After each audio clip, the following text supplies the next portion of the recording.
All right, welcome to part 2. Okay, and just to reiterate, this is a 5-part series. If you have not seen part 1, please go back and find that video and watch part 1, and try to watch them in a flow. Part 1, 2, 3, 4, and 5. Everything will flow perfectly from there. Now, in part 1, I had told you that I was collecting silicon, and I got 2 little pieces of silicon here that I wanted to show you. So I started buying up silicon here and there and then putting them in my garden, just seeing the effect. Now, nothing has really changed other than there's more weeds. That's another story. But as more and more silicon that I can acquire, I want to see what happens. So let's start with part 2. Now, we're going to reflect on this hadith, and for my Christian followers and brothers and sisters, hadith means they are sayings from the Prophet Muhammad, peace and blessings of Almighty God be upon him.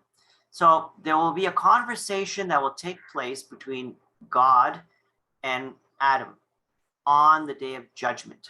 Okay, and this is the conversation, and this is how it will go. Allah Almighty will say, "Oh Adam," and Adam will say, "I am at your service and your call." And Allah will say, "Bring them out to hellfire." And Adam will say, Who will be brought out to hellfire?" Remember, everybody is being judged right now, and God is going to tell Adam, take these people and bring them out to the hell. Send them to hellfire. And Allah will say, of every 1,000 people, 999 sent to hellfire. Now that is when the hair of the young will turn gray. Every pregnant woman will suffer miscarriage, and you will see people drunk while they are not intoxicated. The punishment of Allah is severe. So this story was related to the companions of our Prophet, and it was very hard on them. And they said, "Oh, Messenger of Allah, who is that one man?" They wanted to be that one man. You and I want to be that one man. Remember, 999 will go to hell. Only one will go to paradise. So the Prophet said, relax, guys, relax and rejoice. For among Gog and Magog are 999, and among you is one.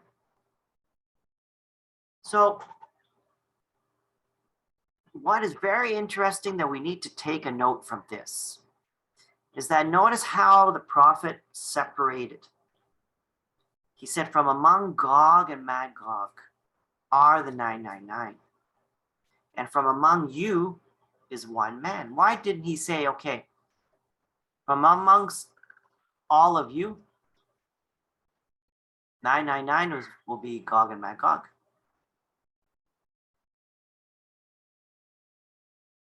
And one man from you. Why didn't he join the two together? Because he separated them. He separated Gog and Magog, and he separated man. Separation. There's a separation there. The English language, I'm not sure how the Arabic is related there, but from the English language, from the translation, it shows a separation. Now, let's do some math time. So we have, out of 1,000 people, one man goes up, 999 goes down. Okay, now one man goes to paradise, 999 of Gog and Magog goes to the hellfire. So let's just say we use a number as 1 billion believers from the beginning, from Prophet Adam to the end of time. Okay. Now, of course, that number is higher. right? I'm just using a low, not really a low number, but I'm using a number for the sake of easiness. Is that clear? Now, that means if we have 1 billion believers, that means there will be 999 billion. Let's just round it up to 1 trillion for easiness going to the hellfire. Now, if Gog and Magog were in fact human, where on the earth right now can you find 1 billion people? Now, the population of the human race is around 7 billion, which is a lie. It's actually a lot lower than that because they've been killing us out. It's another video, another time, another story. But we are not 7 billion people. We're only maybe, I won't give you a number, but let's just say the population was 7 billion. If Gog and Magog are in fact humans, from 7 billion, we need to wait until we reach 1 trillion people. That's a long time. And with, I won't mention his name, but his depopulation agenda, we're dropping like flies, people. Okay, so the point that I'm making here and what I'm telling you right now is that our scholars, Bible scholars, they're all telling you we're in the end of times. But how can that be if there has to be at least 1 trillion people? From 1 billion believers, 1 trillion will go to hellfire, 1 billion will go to heaven, paradise. Where is 1 trillion people? That means, by logic, we are nowhere near the end of times. We should be far from the end of times right now. But why is everybody telling you we are in Akhir Zaman? Akhir Zaman means the end of times. It's not logical, right? Doesn't make sense. So how can you fit 1 trillion people in the Caucus mountain ranges? You cannot. They're not there. It's plain and simple. What about here? Behind this ice wall in Uzbekistan. As another theory proposes that they are in an underground cave. The cave would have to be the size of North America, plus South America, plus Europe, plus Asia, plus Africa, plus Australia, and double that size to fit 1 trillion people. They're already telling us 7 billion, the world is overpopulated. Can you imagine 7? Can you imagine 1 trillion? So it doesn't add up. Now, so to find where on earth Gog and Magog is currently located, we need to break free from this heliocentric fake NASA CGI images of the earth with their fake clouds. And what they do is if you go and zoom in on some of these clouds, people have done it, you find the clouds are copy and pasted. You find identical cloud formations in different areas. They just copy and paste, copy and paste, copy and paste. Does God copy and paste? We need to go to this, the flat earth. And now you're thinking, oh my God, Master Ali. So far your theory was tremendous, perfect, right on. And now you've lost me with this flat earth concept. Some of you are thinking, oh my God, what nonsense is this? So you have a choice right now. Turn off the video, go watch something else. Or you can continue and you can learn something. You can learn many things actually. I will teach you many things if you choose to. So I'm going to go on. We need a real map and not this fake world map. Okay, there's no South Pole. There's no Antarctica. Okay, Antarctica does not exist as we know it. Okay, now you're thinking, Master Ali, wah, wah, wah, wah, wah, wah, wah, wah, wah, wah. Okay, this is gonna get interesting. So where can we get a map of the true surface of the Earth and the hidden continents? Well, you've been looking at it all your life. You've been looking up at the moon. So the moon and the sun are localized. The sun is not 150 million kilometers away or 93 million miles away. The sun and the moon orbit the Earth as described in the Quran. Okay? The Earth does not orbit the sun. There is a firmament above us, and above that is water. Okay, as in the verses from the Great Flood in the Bible, even the Quran, Allah opened the floodgates of heaven, and the water gushed forth. In the firmament, there's a huge gate. God commanded the angels to open that gate. The water flooded down, and that caused the huge amount of rain. And also remember, from above and also from below. Below us is water. Okay, now the verse says the water gushed forth from above and from below. So there's too much evidence that the Earth is flat. Now I'm not going to go into a flat Earth discussion with you now.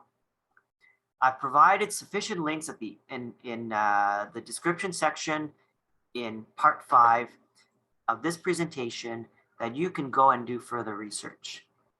But I'm going to give you a little bit of flat Earth knowledge, okay? I'm not going to get into any debate, but I'm going to give you some knowledge. Now let's get back to the moon. Now the moon is plasma. It is not solid. It is transparent. Have you ever thought, when you look up at the moon in daytime, especially when it's a crescent moon, you can see blue sky behind the moon. You're seeing through. What about at night? You can see the black sky. And some people actually have taken pictures of stars through the moon. How is that possible? How is it possible that stars can show through the moon if it's a solid object? And that's because it is not solid. Neither is the sun. Both are created through electromagnetic energies from a coil from below the Earth's surface. We're going to talk more about that, but we're going to talk about this. Now, most of people nowadays have the belief the moon landing was all fake. The eagle never landed. Okay, the whole thing was fake. And if you don't know it, go on YouTube. There's a lot of videos, or go find BitChute or one of the other places to find videos and look for yourself. You know, just a little bit of common sense. They show the lunar lander landing on the moon. Who videotaped that? Neil Armstrong is supposedly the first man to step foot on the moon. So how did the camera get on the moon? Who is panning the camera and panning it right as the lunar lander is going? And who did they leave behind to videotape the camera panning up as the lunar lander is going up?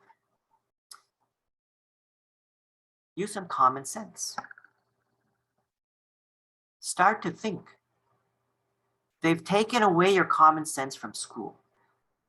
They've taken away your critical thinking abilities from school. But it's not too late to add some common sense back inside your head. So there's tremendous amount of evidence that proves beyond any shadow of any doubt that the people at NASA are liars. There is no International Space Station. There is no Mars rover. We've never been to Mars. So it makes you where on earth they videotape all this. And I'm sorry to say for you fans, there is no Hubble Space Telescope, no Voyager as well. All these are lies. You look at the reality, you actually, your own president, previous President Obama had said, and even NASA has said, we have never been beyond low Earth orbit. So how did they get to Mars?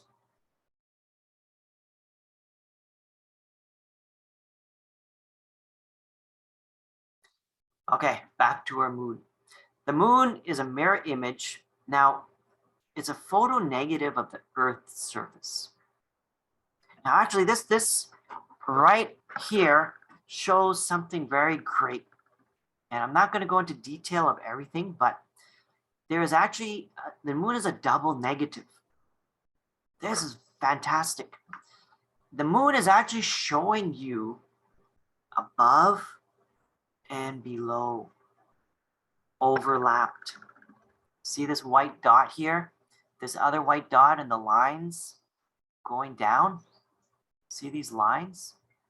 This is reflection of something above it. Okay? Now there's a map on this Earth, on this moon, which is all these black spots. They're not the Sea of Tranquility and all these names that NASA created. There's something else. And also, okay, before we get to that, I just want to say something about the moon. The moon does not turn. There's no dark side of the moon. That's all lies. The face of the moon, if the moon turns on an axis, why is it that we always see the exact same face of the moon, except in the movies? In the movies, they always change the face of the moon. Why? Because they don't want you to see the truth. But use your eyes, go look up at the moon today, go look up tomorrow, look up the next day and the next day and the next day and the next day. Look up in the next month and the month after that. It doesn't change. What it does do though, it rotates. The image rotates. And this is very interesting. Okay. Now here's the moon, and this is our full Earth. Now you can see here, this little black spot is Australia. This area here is Africa. Okay, all this is Africa. This area here is Europe, and you have Asia. This area here is North America and South America. And this black spot area here is Lemuria, aka Antarctica. There it is. Okay, and then there's another area here, which is here, is, you ready for it? Atlantis, aka also Antarctica. Okay, and then all this area here are the unknown regions of our Earth. Okay, at the end of the last video, part 1, I was talking about this. Okay, the known and the unknown areas. You can see if you take all of our land masses combined, this is double, more than double, all of our land masses combined. Can you now see where you can fit 1 trillion people? and we do not have a clue about it? Are things opening up to your mind now? Okay.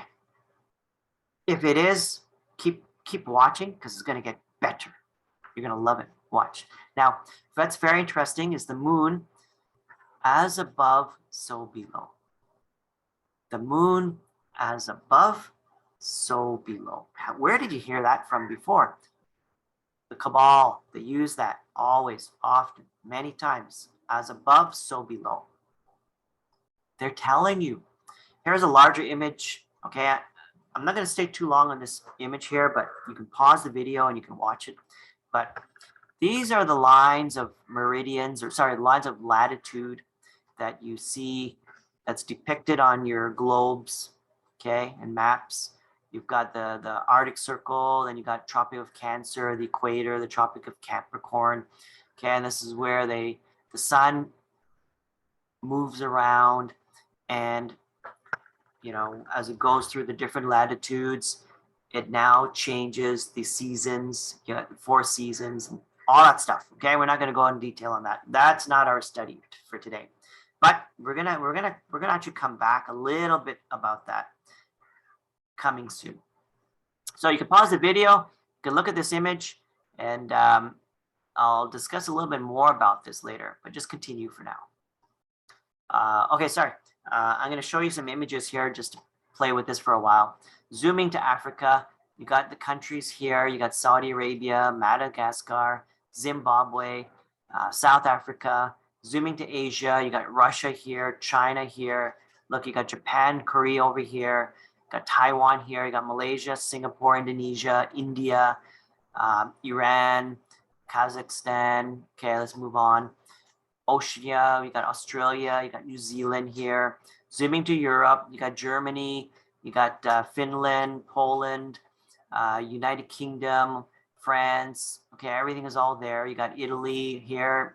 This is getting into the Mediterranean. You got North America, you got Canada up here, you got Hudson's Bay here, Labrador. You got America here, Houston, Mexico down here. South America, okay, you got from the north, you got Venezuela, Guyana, Brazil up here, and then you're going all the way down to the south. So just to let you know, and put in a little acknowledgement here, these maps are from a man named, or woman, I don't really know, but anyway, I won't give you the name, but they have a YouTube channel called Vibes of Cosmos. And they sell these maps online. You can buy them in the physical book form, or you can buy a PDF image. You can buy the images of all these pictures as well. You can see the page numbers down at the bottom, 16, 17.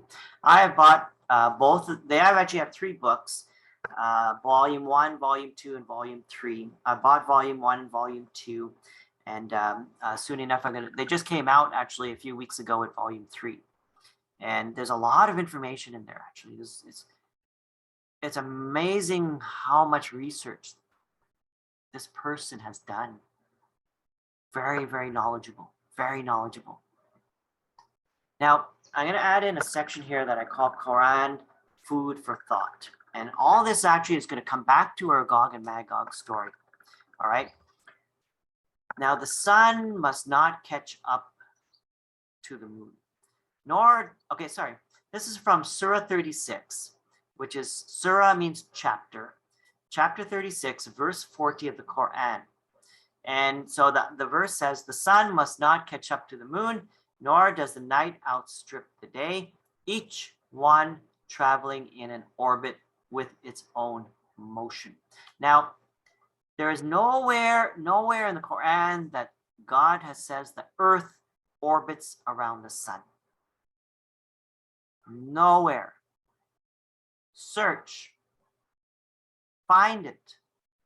God always references to the sun and the moon are in orbits. He never ever included the earth. NASA included the earth.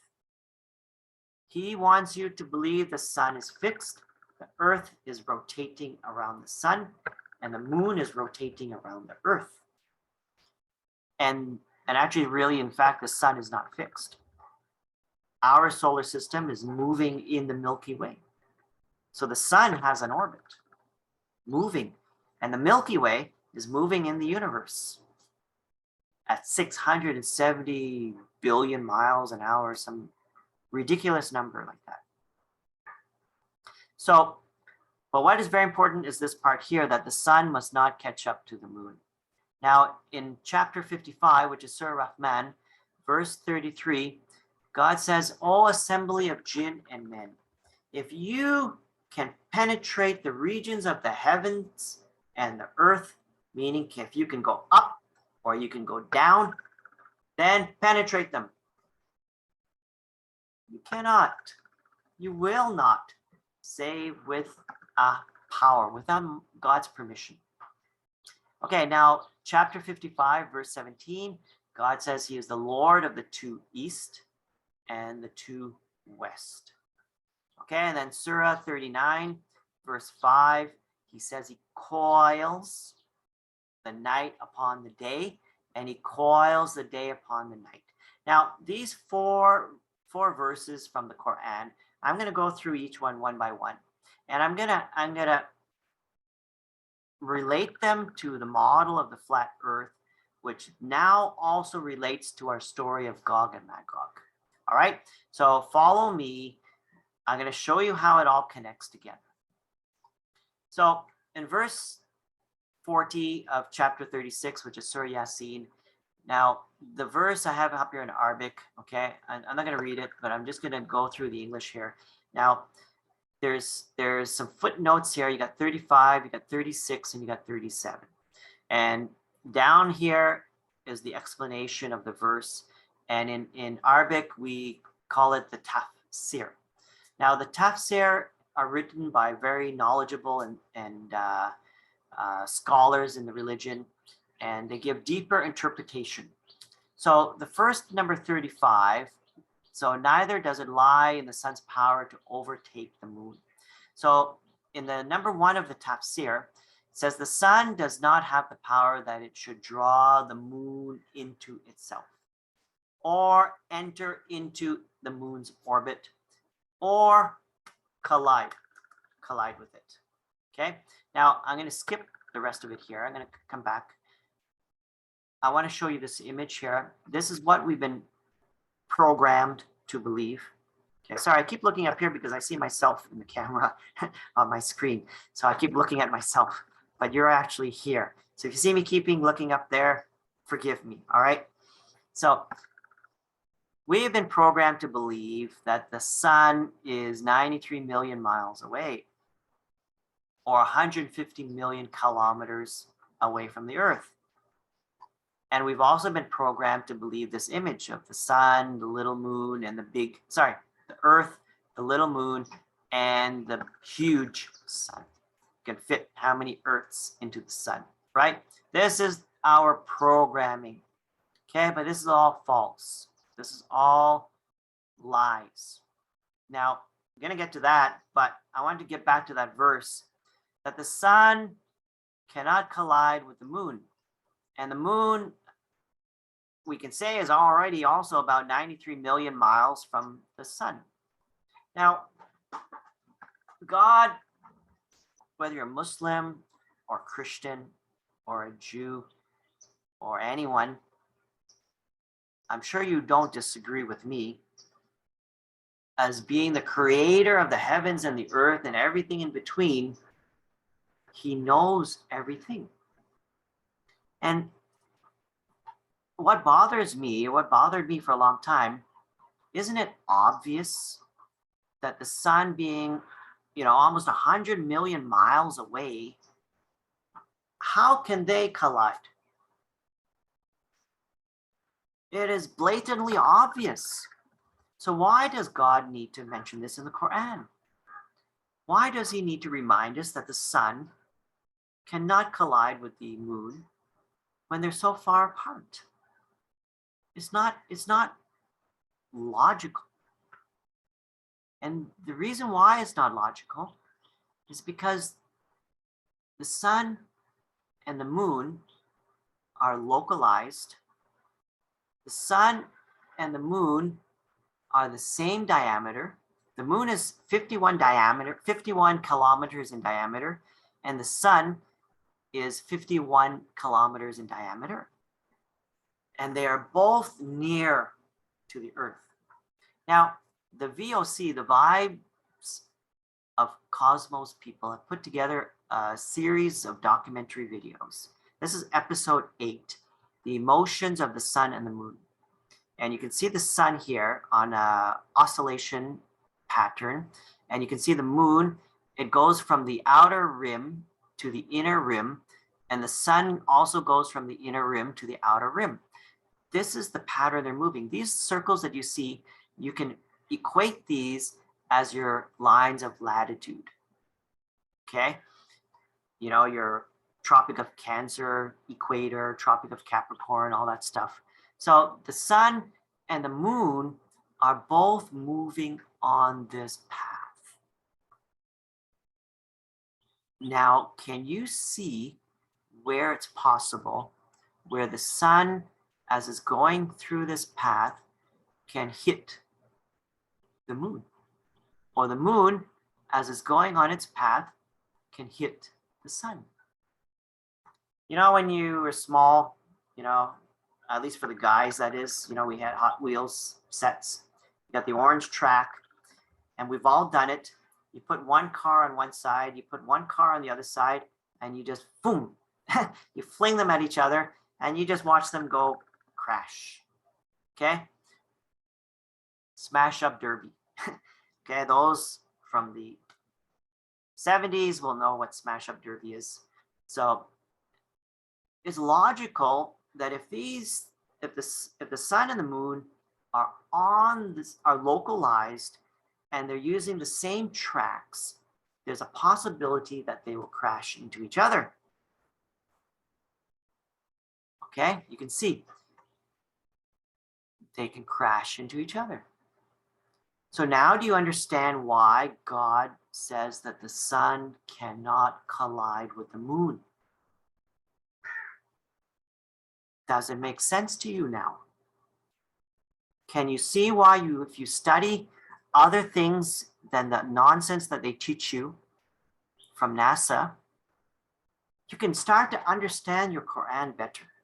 And for my Bible and Christian friends out there, you'll be able to understand your Bible much better. I guarantee you. So now, I'm going to talk about this little image for a minute there, because actually yesterday was a blood moon eclipse. There was a lunar eclipse. Now, lunar eclipse is actually, you know, okay, go back to this analogy. This is what we've been taught. Lunar eclipse, shadow of the earth, and solar eclipse, shadow of the earth and the moon, and all that stuff. Okay, I may have mixed it up just now, but you know what I mean, right? Lies, pure lies. Now I'm going to tell you something else, actually, what's very interesting here. Eclipses happen when the sun and the moon are on the same line of latitude. They will actually pass. Listen to it. They will pass through each other. Pass through. They don't collide. This is the glory of God. This is why NASA doesn't want you to believe in the truth, because then they will say the Quran is the word of God. They want the Muslims to believe that the Quran is not true. This is what they're doing to you. When you learn the truth and you relate it to the truth, things make sense. So I'm not going to go in detail, but the Vibes of Cosmo people, again, they have a video on eclipses. Go find it, watch it, and it explains a few things. Okay, so let's move on. Again, this is not the focus of our study, but I'm just sharing with you some knowledge. But I'm going to connect it. You'll see. Now, Surah 55, which is chapter 55 of the Quran, which is Surah Rahman, verse 33, God says, "O assembly of jinns and men," meaning all of us, all of the jinns, all of these demonic demons, all of mankind, womankind, childrenkind, whatever kind you are, all of you, we're all mankind. If you can penetrate, if you, all of you, even if you work together, if you can penetrate the regions of the heavens and the earth, then penetrate it. I'm up there and I'm watching you. God is like this. Okay. Forgive me for saying that. But he is watching mankind. And he's told us, you will not be able to penetrate them without his permission, without his power, without his word. So why can we not go to Mars? Why can we not go beyond our solar system? Because there is a firmament, a glass dome. They've been telling you, the Truman Show, all these movies, okay, even the Marvels, Wanda, she had her TV series in a dome, okay, all these things they're telling you, but you're not letting it absorb in here. The Bible, it refers to the firmament. The Quran talks about the firmament. There's a chapter 51, verse 47. With power and skill did we construct the firmament. For it is we who created the vastness of space. Now, the Quran was revealed in Arabic, and this is the English translation. Now, of all the different English translations, Yusuf Ali is the only one that used the word firmament. All the later translations changed it from firmament to heavens. Now, I believe this is a corruption of the English language, not corruption of the Arabic, not corruption of the Quran, but corruption of the English translations to make people forget that we live under a dome because NASA says otherwise. How do you have a dome around a big world? You know, you've got the world like this, supposedly round, and you would have a dome around the whole thing? No. So they removed the references to the dome. So now you just see the world. And they keep brainwashing with the same image over and over and over again. So within the dome, you will find the moon and the sun, both localized. The sun is not far, it is local. The moon is not far, it is local. Both the moon and the sun spins in an orbit. The earth is fixed. God says this in the Quran. The earth is fixed and spread out. You can twist it as much as you want, but the truth is there. Your eyes are there to see. Now, I'm going to go to the next verse here. We've still got a lot to cover.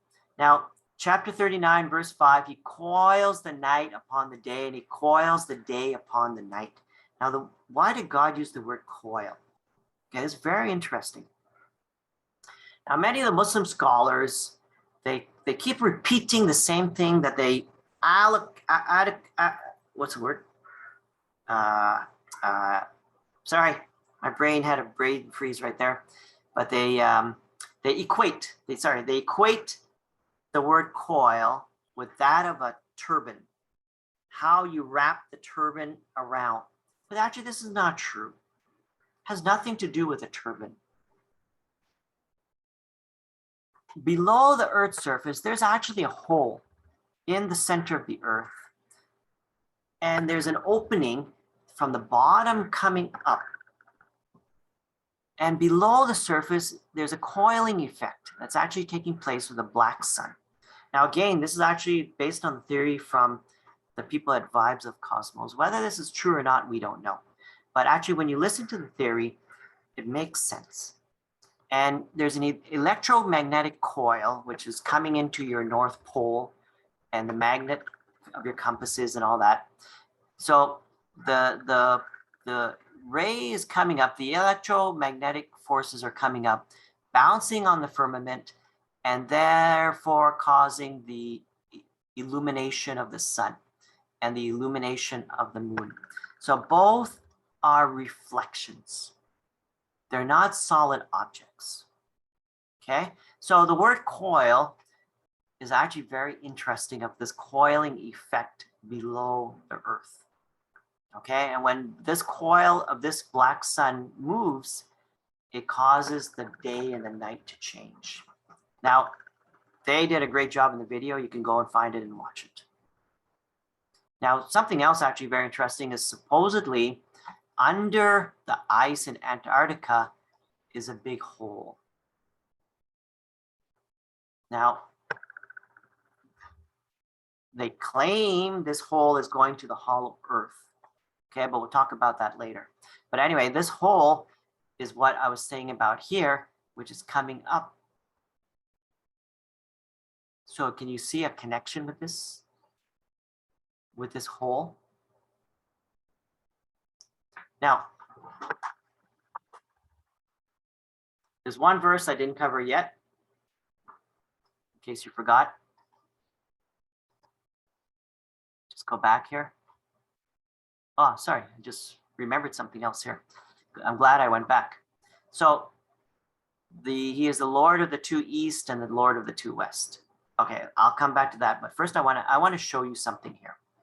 Now, the scholar, the Muslim scholar who took this tafsir, 35, 36, 37, he wrote here at the bottom, these verses are not intended to describe the realities of astronomy. Let me repeat that again. These verses, what verses? The verses of the Quran are not intended to describe the realities of astronomy. So the verses from the Quran, God did not intend for it to make sense to what NASA has told you. Who teaches you the realities of astronomy? NASA, right? Galileo, all these people. They are teaching you the realities of astronomy. Whose reality? God has spoken the truth. There is no, these are false realities of astronomy, fake realities of astronomy. The true reality of astronomy is what God has spoken into the scripture, into the Quran. So don't twist the verses to please your NASA liars. So I don't know who the scholar that wrote this. I did not write it, and I want to clarify it because in case you think later on, because I forgot that I wrote this, I did not write it, and I would never write it.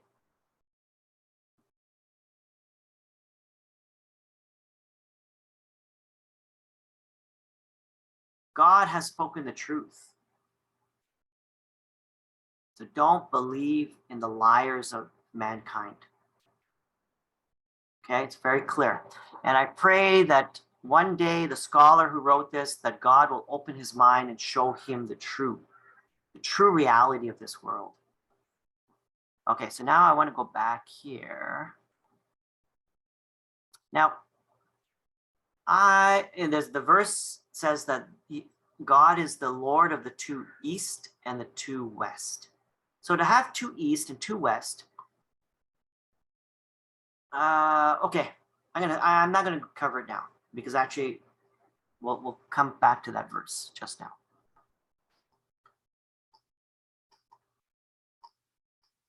Right here is where we're gonna come back to it. Now let's recap regarding the location of Gog and Magog. Now I believe they are located on Terra Vista, which is the unknown regions of the earth. Okay, and if you have a short memory, is this area here. Do you remember now? Let's go back. Now this location is being hidden from the rest of the known earth through deceptions of Antarctica, the so-called no man's land as declared by the United Nations in 1961. So 1961, there was a very big meeting with about, I don't know how many countries was involved, G40, G20, whatever they are. And they made a treaty. All the countries signed the treaty. And what was the treaty? The treaty was to declare Antarctica as no man's land. That means you cannot go and make a house in Antarctica. Let me show you. Here's Antarctica. Along the edges of Antarctica, you see all these countries, all their flags, and what is their military bases under the United Nations to prevent anybody from stepping foot on Antarctica and building a house. Heaven forbid you would want to build your house in snow. So all of these countries are spending billions and billions every year with their military bases, sending their armies to protect a bunch of penguins. Logical indeed. Am I crazy? Or are the countries crazy? Now, what is very interesting is that if you are coming from this direction, you can see the flag of India here, for example, you will be picked up on their radar. If you're coming in by an airplane, they will scramble fighter jets and they will say, hey, buddy, where are you going? And I will say, yeah, I want to just go check out Antarctica. I want to take some pictures of the penguins. And then they will say, okay, buddy, can't do that. And you got 10 seconds to take your plane and turn around or we're going to blow you out of the sky. Well, very friendly people. And if you go by boat, it's the same thing. They have their navies. They will blow you and torpedo you and not even help you. So why are they doing it? Because this does not exist. The reality is this is what Antarctica's, there are many Antarcticas. And the Vibes of Cosmo people, again, what they did is they mapped out all these flags onto their moon Earth. And you can see here you've got Lemuria. Look at all the bases here. Then you got these outer regions here. And then you've got Atlantis over here and more here. Now, actually, when you really analyze this, all these bases are surrounding us. Antarctica, Antarctica, Antarctica, Antarctica, Antarctica, Antarctica, Antarctica. So if you want to go from Australia, go down this way, India is there. Now, the military people who are there actually don't have a clue. They think they are on Antarctica, but the reality is they are not. This is actually quite a massive deception. So they don't want you to go here. They don't want you to go here. They don't want you to go here. They don't want you to go here.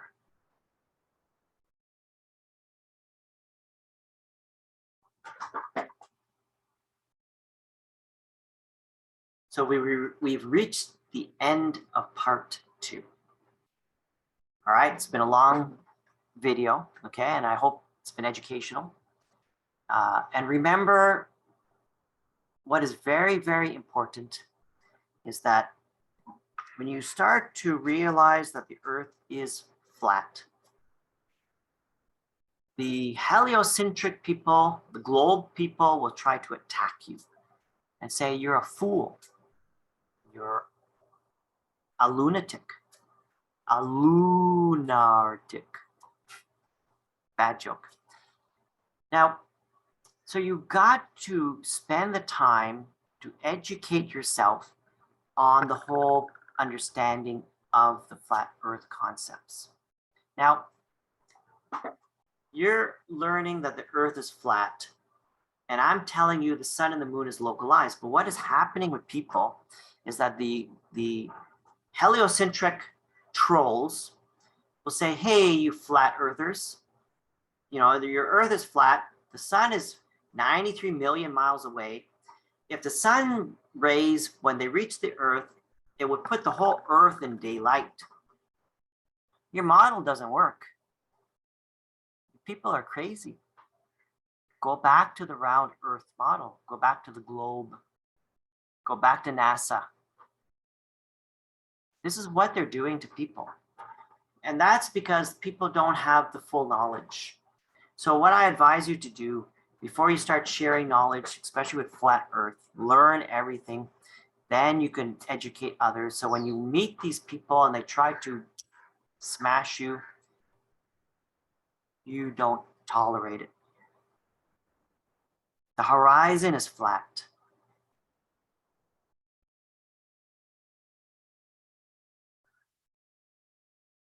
Who tells me? My eyes tell me. Okay? Don't be victim of lies. Now, so we reached the end of part 2. In the next section, part 3, we're going to talk about Zulkarnain and his travels north. Keyword, north. So if you've enjoyed it so far, if you're learning something, there's more to learn, please join me for part 3. Thank you.